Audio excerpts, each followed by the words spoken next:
एक दफा का किस्सा है। एक गांव में बिट्टू नाम का गरीब किसान रहता था। उसने एक हिरन पाली हुई थी और उसी गांव में मीठे नाम का जालिम जमींदार अपनी बीवी नसीबों के साथ रहता था। अरे मीठे जमींदार, आज मेरा हिरन का गोश्त खाने का बहुत दिल कर रहा है। वाह, क्या बात है तेरी नादान किस्म की फरमाइशों की। अब क्या तेरे लिए हिरन हिमालय के जंगल से पकड़ कर आऊं? मीठे, मुझे कुछ नहीं पता, मैंने हिरन का गोश्त खाना है तो खाना है। मीठे जमींदार साहब, आपको पता है इस गांव में गरीब किसान रहता है, उसने घर पर हिरन पाली हुई है। वाह गाँव में, ये तो तूने बहुत अच्छी खबर बताई है। चल मीठे, जा और मेरे लिए हिरन लेके आ जा। अच्छा जाता हूँ। वैसे हिरन का गोश्त खाने का तो मेरा भी दिल कर रहा है। चलो गामे और मागे, मेरे साथ चलो। फिर वो घर से निकलते हैं, जबकि दूसरी तरफ बिट्टू अपनी हिरन को चारा खिला रहा होता है। खा खा मेरी प्यारी हिरन, मैं तुझसे बहुत प्यार करता हूँ। इतने में मीठा अपने मुलाजमों के साथ वहां आ जाता है।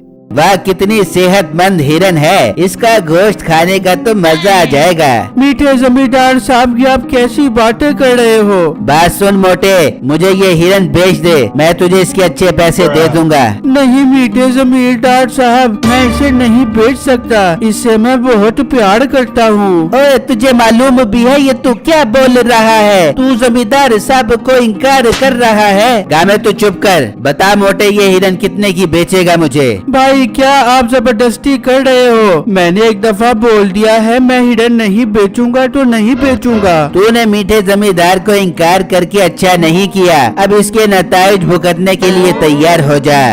ये कहकर वो वहां से चले जाते हैं और घर आ जाते हैं। ये क्या मीठे, तू खाली हाथ क्यों आ गया और हिरन कहाँ पर है? फिर मीठा नसीबों को सारी बातें बताता है। मीठे, वैसे लड़त तेरी शक्ल पर एक मामूली किसान ने तुझे इनकार कर दिया। नसीबो तो फिक्र मत कर, देख अब मैं उस मोटे के साथ करता क्या हूँ। गाँव में और मागे, आज रात को जाकर उसका हिरन उठा कर आ जाओ। जो हुक्म हो आपका मीठे जमींदार साहब, हम ऐसा ही करेंगे। फिर रात हो जाती है तो बिट्टू सो रहा होता है और उसकी हिरन की आवाज से आंख खुल जाती है। ये क्या, आज मेरी हिरन इतना क्यों बोल रही है? मैं जाकर देखता हूँ। फिर जब बिट्टू बाहर आता है तो उन्होंने उसकी हिरन उठाई होती है। ओए, तुम ये मेरी हिरन किधर लेकर जा रहे हो? रखो इसे नीचे। जब तुम लोगों को बोला था कि मैं हिरन नहीं बेचूंगा तो फिर क्यों आ गए? मोटे, ये बात तू अब भूल जा कि तुझसे हम हिरन पैसों की खरीदेंगे। ये हिरन अब मुफ्त में लेके जा रहे हैं, तू जो कुछ भी कर सकते कर लेना। फिर वो उसकी हिरन लेकर चले जाते हैं तो बिट्टू दरख्त के नीचे बैठकर रोने लगता है और एकदम वहां एक जिन आ जाता है। भाई, तो इस दरख्त के नीचे रोकर शोर मचा क्यों रहा है? सोने भी नहीं दे रहा। जिन भाई, क्या वो कह रहा है? ठीक से बोल। जिन भाई, इस गांव का जमींदार मेरी हिरन उठाकर ले गया है, मैं उसके बगैर नहीं रह सकता। तू परेशान मत हो, तेरा मसला हल हो जाएगा, पर तू रो रो कर हमारी नींद खराब मत कर। ठीक है जिन भाई, मैं नहीं रोऊंगा, पर मेरा मसला कैसे हल होगा? अपने दोनों हाथ आगे कर। फिर बिट्टू दोनों हाथ आगे करता है तो उसके हाथ में सोने के सिक्कों का थैला आ जाता है। जिन भाई, ये क्या है और इससे मेरी हिरन कैसे वापस आ जाएगी? फिर जिन बिट्टू को एक तरकीब बताता है और ये सुनकर बिट्टू खुश हो जाता है। फिर अगले दिन बिट्टू बाहर निकलता है। वाह वाह, कमाल हो गया, इस पनौटी हिरन से मेरी जान छूट गई। शुक्र है मीठा जमींदार मेरी हिरन उठाकर ले गया है। यार देखो जमींदार, इसकी हिरन क्या उठाकर ले गया, ये तो पागल ही हो गया। फिर बिट्टू उनके पास जाता है। क्या बिट्टू, हिरन के सदमे में तू तो पागल ही हो गया? भाई साहब, मैं पागल नहीं, बल्कि मेरी तो किस्मत ही बदल गई। जब से मेरी उस पनौटी हिरन से जान छूटी है, ये देखो मैं अमीर हो गया हूँ। अरे वाह, ये तो सोने के सिक्के हैं। जी हाँ, अब देखना उस पनौटी हिरन की वजह से उस मीठे जमींदार साहब का क्या हाल होता है। मीठे का मुलाजिम दरख्त के पीछे सब सुन रहा होता है और वो मीठे के पास आता है और उसे सब कुछ बता देता है। ये सुनकर मीठा और नसीबो हैरान रह जाते हैं। अरे मीठे मेरे, ये पड़ोती हिरन नहीं खानी, इसे वापस बिट्टू के घर छोड़ के आजा। नसीबो, ये मोटा तो बहुत तेज निकला। इसका मतलब वो जानबूझकर हमें हिरन नहीं बेच रहा था कि हम गुस्से में उसका हिरन ही उठाकर ले आएंगे और इस तरह उसकी इस पनौती हिरन से जान छूट जाएगी। मगर मैं उसकी ये चाल कामयाब होने नहीं दूंगा। मीठे मेरी जाड़ की टोटे, क्या करेगा तू अब? नसीबो, बस तू देखती जा मैं करता क्या हूँ। गाबे और मागे, तुम दोनों रात को जाकर उसकी हिरन वापस छोड़ दो और फिर सुबह जाकर उसकी जमीन पर कब्जा कर लो। फिर रात को गामा और मागा आते हैं और हिरन बिट्टू के घर छोड़कर चले जाते हैं।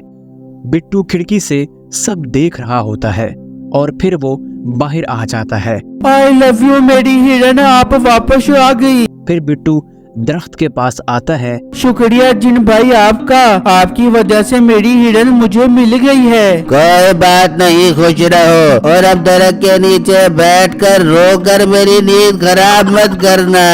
फिर अगले दिन बिट्टू अपनी जमीन पर काम कर रहा होता है कि मीठे के मुलाजिम वहाँ आ जाते हैं। चलो मोटे, यहाँ से निकल। ओ हेलो, ये मेरी जमीन है, मैं यहाँ से क्यों निकलूं? मोटे पे जमींदार ने हुक्म दिया कि मोटे को उसकी जमीन से निकाल कर कब्जा कर लो और अगर वो न मारे तो उसे मार देना ना यार। नहीं नहीं भाई, मुझे मत मारना, मैं जा रहा हूँ। फिर बिट्टू उदास होकर वहाँ से चला जाता है और दरख्त के नीचे बैठकर रोने लगता है और जिन आता है। अब ये क्या हुआ, तो फिर क्यों रो रहा है? फिर बिट्टू उसे सारी बातें बताता है। तुम परेशान क्यों होते हो? तुम्हारा मसला हल कर दूंगा, पर एक शर्त पर। वो कैसी शर्त जिन भाई? पहले तू हंसकर दिखा। बस तुमने खुश रहना है और तुम्हारा खाने का मसला भी हल कर दूंगा, फिर देखना सब ठीक हो जाएगा। जबकि दूसरी तरफ मुलाजिम मीठे के पास आते हैं। मीठे जमींदार साहब, हमने उस मोटे बिट्टू की जमीन पर कब्जा करके उसे वहाँ से भगा दिया है। शाबाश, अब वो भूख से मरेगा तो मुझे बहुत मजा आएगा। वाह मीठे, ये तूने उसे अच्छा सबक सिखाया है। वैसे मीठे, इन गामे और मागी को उस मोटे के घर तो भेज, देख तो सही वो भूख से कैसे हाथ पाँव मार रहा है। हाँ गामे और मागे, मोटे के घर जाकर देखो कि भूख से उसका क्या हाल हो रहा है। उसे बोलना कि मीठे से बदतमीजी करने की ये सजा है। अब भूखा। फिर वो बिट्टू के घर आते हैं तो हैरान रह जाते हैं और देखते हैं कि बिट्टू मजे मजे के खाने खा रहा होता है। मोटे, हमने तो तुझसे सब कुछ छीन लिया था, फिर तेरे पास खाना कहाँ से आया? जाओ जाओ, अपना काम करो और मीठे को बोल देना वो जो मर्जी कर ले, पर मैं भूखा नहीं मरूंगा। फिर वो वहाँ से चले जाते हैं और मीठे को सब बताते हैं। ये तुम लोग क्या बोल रहे हो? उसने मेरी इज्जत को ललकारा है, बस अब बहुत हो गया। गामे और मागे, उसके घर को जला दो। फिर वो उसके घर आते हैं और उसके घर को आग लगा देते हैं। अरे यार, ये जलने की बदबू कहाँ से आ रही है? मैं जाकर देखता हूँ। फिर बिट्टू हैरान रह जाता है कि उसके घर को आग लगी है। ये मेरे घर को किसने आग लगा दी? बिट्टू उदास खड़ा होता है कि उसे अचानक जिन की वो बात याद आ गई कि हमेशा खुश रहना है। वाह वाह वाह, मजा आ गया, मेरे घर को आग लग गई। वाह, जमींदार ने मेरे घर को आग लगा दी। फिर वो दोनों लोग वहाँ से गुजर रहे होते हैं। यार, ये बेचारा तो जमींदार के जुल्म से बिल्कुल ही पागल हो गया है। अब जमींदार को सबक सिखाना पड़ेगा। चल यार, पूरे गांव वालों को इकट्ठा करके उस जमींदार के घर चलते हैं। फिर वो दोनों वहाँ से चले जाते हैं और बिट्टू दरख्त के नीचे आकर कहता है, देखो देखो जिन भाई, उसने तो मेरे घर को ही आग लगा दी। तो जिन वहाँ आ जाता है। तुम परेशान मत हो, पीछे मुड़ कर देखो। फिर वो पीछे देखता है तो गांव वाले वहाँ आ जाते हैं। बिट्टू, हमें मालूम है जमींदार ने तुम्हारे साथ बहुत जुल्म किया है, अब हम सब उसको सबक सिखाएंगे, चलो हमारे साथ। फिर वो सब जमींदार के घर आते हैं। जमींदार, तेरे बहुत जुल्म हो गए, अब तेरी बारी है। आज हम तुझ समेत तेरे घर को जला देंगे। बिट्टू खिड़की में आता है। नहीं नहीं गांव वालों, मुझे और मेरे घर को मत जलाना। मैं ये घर बिट्टू को देकर इस गांव से ही चला जाता हूँ, पर हमें मत जलाना। ठीक है, निकल जाओ फिर इस गांव से। फिर बिट्टू और नसीबो गांव से चले जाते हैं। गांव वाले भाइयों, आप लोगों का बहुत बहुत शुक्रिया, क्या आपने मेरी मदद की।